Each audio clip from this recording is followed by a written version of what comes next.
L'actualité, c'est la peine de prison de Christophe Glaise, confirmée en appel ce mercredi 3 décembre par le tribunal de Tizi Ouzou en Algérie. Ce journaliste français, collaborateur de SoFoot et de Society, a été reconnu coupable d'apologie du terrorisme et a été condamné à 7 ans de prison. Ce que lui reproche la justice, avoir interviewé des dirigeants du mouvement pour l'autodétermination de la Kabylie, un groupe classé comme organisation terroriste par Alger. Cette condamnation soulève de nombreuses questions, notamment dans un contexte de relations diplomatiques très tendues entre Alger et Paris, malgré la récente libération de l'écrivain Boualem Sansal. On en parle tout de suite avec notre invité.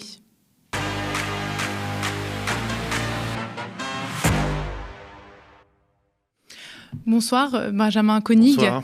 Merci d'être avec nous sur ce plateau. Avec vous plaisir. êtes journaliste à l'UMA et vous suivez cette affaire depuis le début.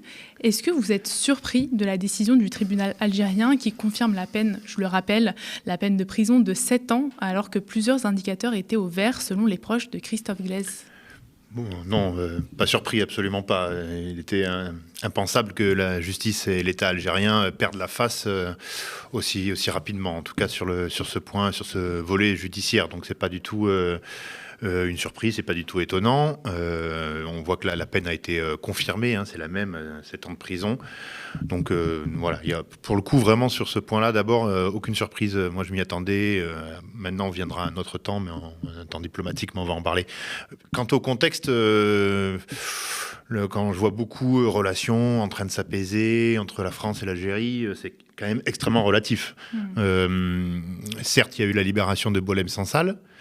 Je rappelle que Boualem Sansal a été libéré sur une médiation du président allemand, Steinmeier, pas du tout de la France, qui est complètement discrédité au niveau diplomatique vis-à-vis de l'Algérie, pour plusieurs raisons, mais évidemment les relations franco-algériennes sont historiquement difficiles, avec des passages et des périodes différentes, mais là, évidemment, en ce moment, elles étaient particulièrement difficiles, et c'est principalement dû d'ailleurs à l'attitude du gouvernement français pendant des mois, et notamment de Bruno Retailleau. Ouais, on va en parler de tout ça, du contexte diplomatique. Juste avant, j'aimerais savoir si vous êtes en contact avec les proches de Christophe Glaise. Si oui, comment est-ce qu'eux ont réagi à cette annonce? Alors, pas moi directement, c'est mon collègue avec qui je travaille sur le sujet, d'ailleurs, avec qui on a coécrit l'article qui était lundi dans le journal. Alors, comment pour l'instant, justement, ils avaient plutôt une stratégie d'attentisme, on va dire, ou en tout cas de rester mesurés. Là, évidemment, ils ont pris la sanction, la peine confirmée en appel comme un coup de massue. Donc là, ils voudraient passer à l'étape suivante, c'est-à-dire interpeller Macron et évidemment faire jouer le jeu diplomatique pour obtenir une grâce présidentielle du président Tebboune. Voilà, mais pour l'instant, en fait, ils restaient relativement mesurés parce qu'effectivement, vu le contexte, ils espéraient que la justice algérienne soit clémente avec Christophe Glaise, notamment parce que en fait, le dossier est vide, évidemment.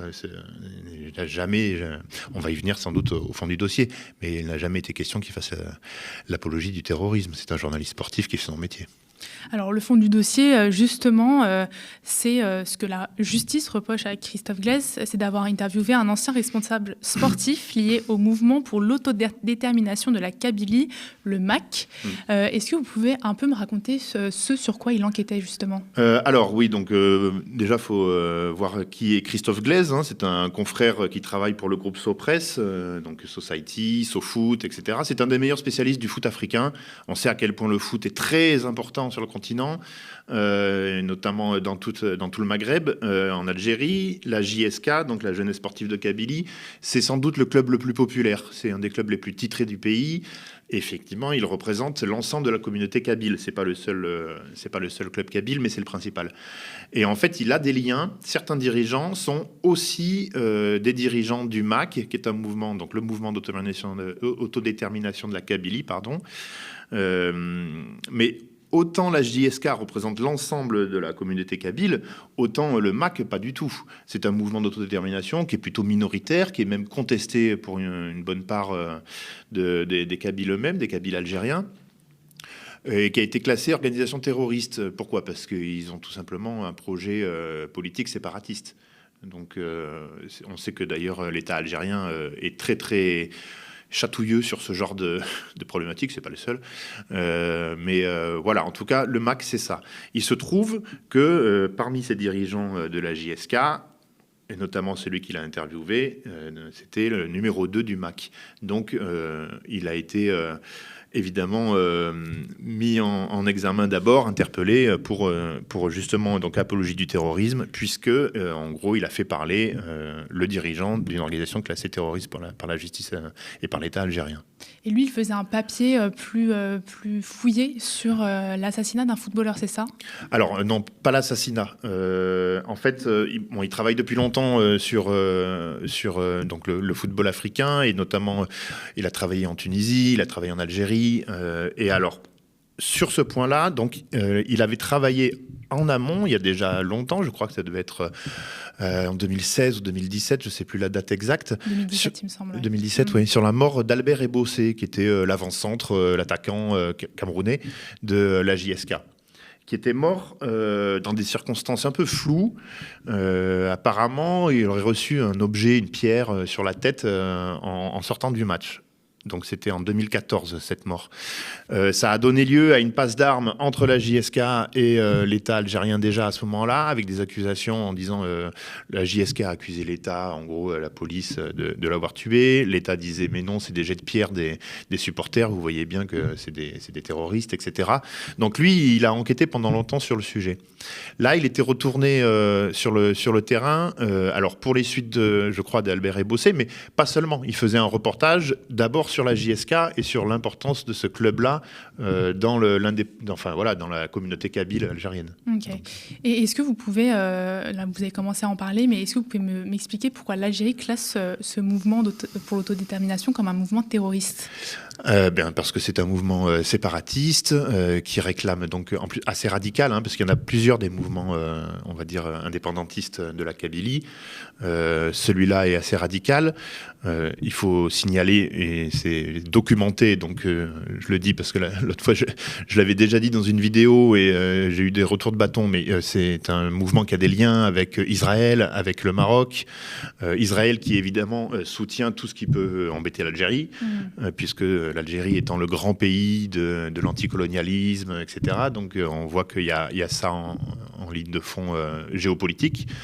Donc voilà pourquoi il est classé terroriste, parce que c'est... Alors, je connais pas les fondements juridiques du classement terroriste de l'État algérien en ce qui concerne le MAC. Mais en tout cas, il est clair que ce mouvement est contesté d'ailleurs par une partie de la communauté kabyle elle-même. Il ne représente pas la majorité. Mais voilà, il a aussi des liens avec le gouvernement, avec le Marsen, comme on appelle ça, c'est-à-dire le régime marocain. Parce que là encore, par exemple, le MAC soutient la position marocaine, la souveraineté marocaine sur le Sahara occidental. Le Sahara occidental est toujours une question majeure dans toutes les relations géopolitiques entre le Maroc et l'Algérie, bien évidemment, mais aussi avec d'autres pays. Et j'ai lu dans votre papier qu'il y avait 250 prisonniers d'opinion algériens incarcérés, vous tenez à le rappeler. Quelle est la position de l'Algérie sur la liberté d'expression, la liberté de la presse ? Est-ce que vous notez un durcissement ces dernières années ? Oui, ça date particulièrement en fait du Hirak depuis 2019. On voit qu'il y a eu un durcissement à tous les niveaux. Une restriction des libertés publiques.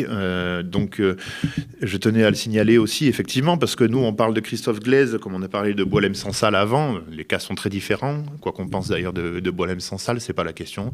Même si il dit souvent n'importe quoi, il n'a pas à être derrière des barreaux pour ça. Mais en tout cas, effectivement, ça date particulièrement du Irak. Donc, ce durcissement. Au moment même où Christophe Glaise a été condamné à 7 ans en première instance, il y a en juin 2025. Voilà, il y a un poète algérien très connu, vous m'excuserez, j'ai perdu son nom, qui a pris 5 ans de prison. Parce qu'il soutenait l'Irak, parce qu'il soutenait les libertés, en gros la lutte du peuple algérien contre l'État qui est coercitif et qui restreint les libertés. Et en fait, ça c'est vraiment quelque chose qu'on retrouve un peu dans tous les pays, mais c'est important de le signaler. Nous, on voit ça d'un œil franco-français. Christophe Glaise est français, Boualem Sansal est franco-algérien. Dans la presse algérienne, il y a quand même quelque chose qui monte. Moi, je le lisais pas mal là en début de semaine, dans le Matin d'Alger, par exemple, mais aussi dans d'autres journaux, sur le fait que, en gros, si vous avez une double nationalité, vous pourrez peut-être être gracié. Donc, ce qu'ils appellent des grâces, des libérations diplomatiques. Par contre, si vous êtes algérien, là, c'est mort pour vous. Et donc, des Algériens qui se battent contre le régime pour la liberté d'expression, il y en a environ, c'est difficile à chiffrer évidemment, environ 250 en prison aujourd'hui, dans l'indifférence évidemment générale, et encore plus de la France ou de l'Occident, qui regarde évidemment quand ça l'arrange sur Boualem Sansal ou sur Christophe Glaise. Qu'on fasse pas de mauvaises comparaisons. Hein. Il y a pas c'est pas l'un ou l'autre. Voilà, on défend tout le monde. Mais voilà, ça c'est important de le rappeler quand même que c'est d'abord un problème qui concerne les Algériens et que c'est les premiers touchés. On va creuser un petit peu plus cette question géopolitique qu'on a commencé à aborder. Quand Christophe Glaise est arrêté en mai 2024, Emmanuel Macron s'apprête à reconnaître la souveraineté du Maroc sur le Sahara occidental. Vous avez commencé à l'évoquer. Je le rappelle, depuis près de 50 ans, Rabat et Alger s'écharpent au sujet du Sahara occidental, dont la souveraineté est revendiquée par le Maroc et par les indépendantistes du Front Polisario, soutenus par l'Algérie. La suite, on la connaît, c'est l'escalade des tensions entre Paris et Alger. Est-ce qu'on peut dire que Christophe Glaise il a été un peu victime de ces tensions diplomatiques ? Oui, totalement. Il était au mauvais endroit au mauvais moment. C'est pas un hasard. L'Algérie savait très bien que la France s'apprêtait à reconnaître la souveraineté du Maroc sur le Sahara occidental. Alors, de quoi on parle ? Je ne sais pas si tout le monde est un peu au courant de cette histoire-là. Le Sahara occidental, donc, c'est un territoire qui est en gros tout le sud occupé par le Maroc, qu'il a envahi en 1976, au moment de l'arrivée d'Hassan II au pouvoir, qui a organisé une marche verte, à la fois pour souder le pays autour du régime, autour de la royauté, de la monarchie, et à la fois pour occuper l'armée, parce que l'armée était habituée à faire des coups d'État et c'était le principal facteur de déstabilisation du pays et notamment le principal danger pour la monarchie. Donc la marche verte, dont d'ailleurs il vient d'avoir l'anniversaire, les 50 ans cette année, il y a eu pas mal de festivités sur ce plan-là, mais ça a consisté principalement à l'invasion du Sahara occidental. Et à ce moment-là, il y a des dizaines de milliers de Sahraouis qui sont partis se réfugier autour de la ville de Tindouf, où il y a des camps de réfugiés depuis 50 ans. Donc Tindouf, c'est dans le désert, dans le sud-ouest algérien, non loin de la frontière avec le Maroc. Voilà, il y a un mur. Il faut savoir qu'il y a un mur qui a été construit dans les années 80 par l'armée marocaine, qui est encore gardé aujourd'hui. Ça leur coûte un pognon de dingue, comme dirait l'autre. Et ce mur, c'est la deuxième construction humaine la plus longue, la plus importante après la muraille de Chine. Donc c'est un truc qui est rarement connu, mais voilà, c'est ça le Sahara occidental. C'est un territoire à décoloniser pour l'ONU, comme la Kanaki d'ailleurs. Et en fait, les Sahraouis se battent en mode guérilla, on va dire. Mais c'est un enjeu diplomatique majeur parce qu'en fait le Front Polisario qui représente on va dire le mouvement d'autodétermination et d'indépendance des Sahraouis est soutenu par l'Algérie. Voilà. Donc évidemment, c'est un casus belli extrêmement important depuis longtemps. J'ajoute que la France a toujours soutenu la position, le Maroc, sur cette question-là.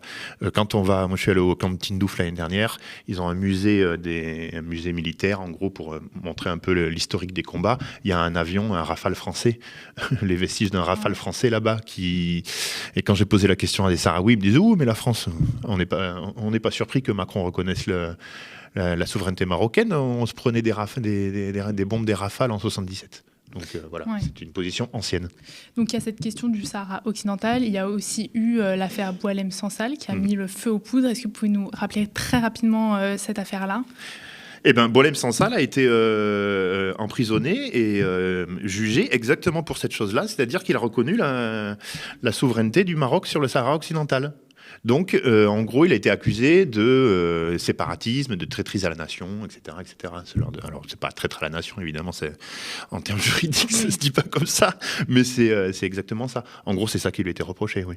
Et donc, du coup, il vient d'avoir sa grâce présidentielle. Il a donc pu être libéré. Alors, on a commencé à parler de climat nouveau au début de cet entretien. Un climat nouveau entre Paris et Alger. Vous avez émis quelques nuances quand même. Qu'est-ce que cette condamnation condamnation, au final, elle dit de la relation entre ces deux pays? Est-ce que c'est un chaud-froid? Est-ce que c'est la grâce de Boualem Sansal, c'était juste une petite goutte Alors d'abord, il faut savoir tensions. que je pense que l'Algérie était très contente de se débarrasser du boulet Boualem Sansal. Du boulet Sansal. Oui, c'était évidemment, pour eux, c'était un boulet, mais pas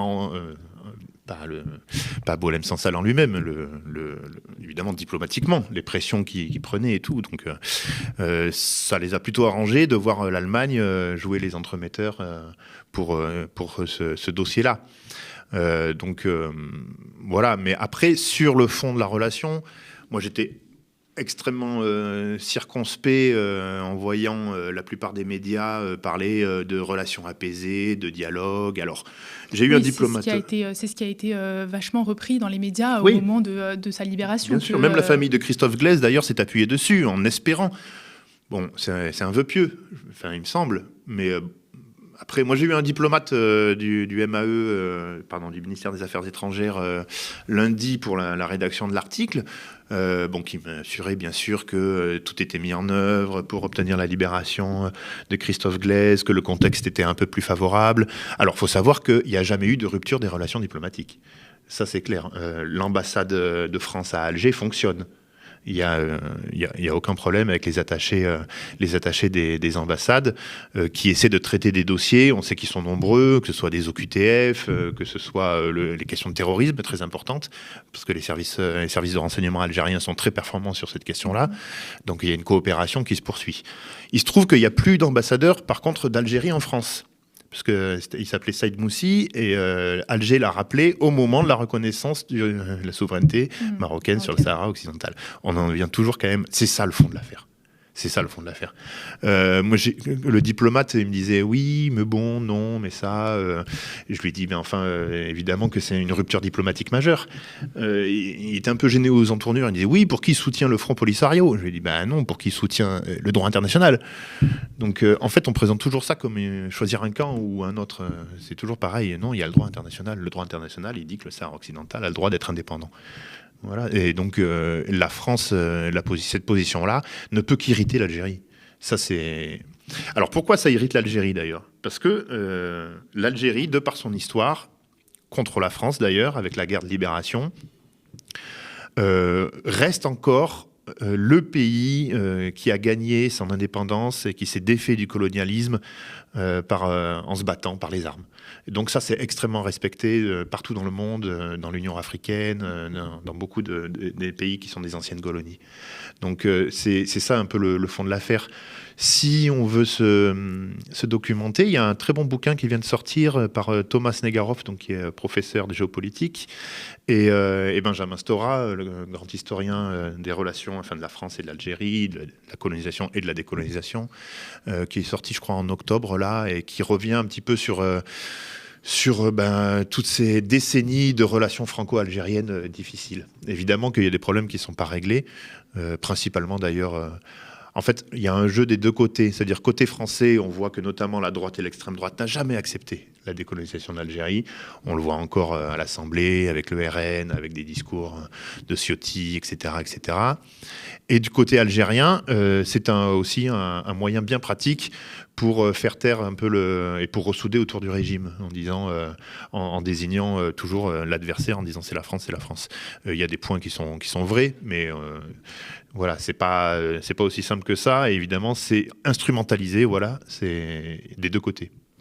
J'ai une dernière question pour vous, Benjamin Koenig. Emmanuel Macron a déclaré agir auprès des autorités algériennes pour la libération de Christophe Glaise. Qu'est-ce qu'on peut attendre pour la suite de cette affaire?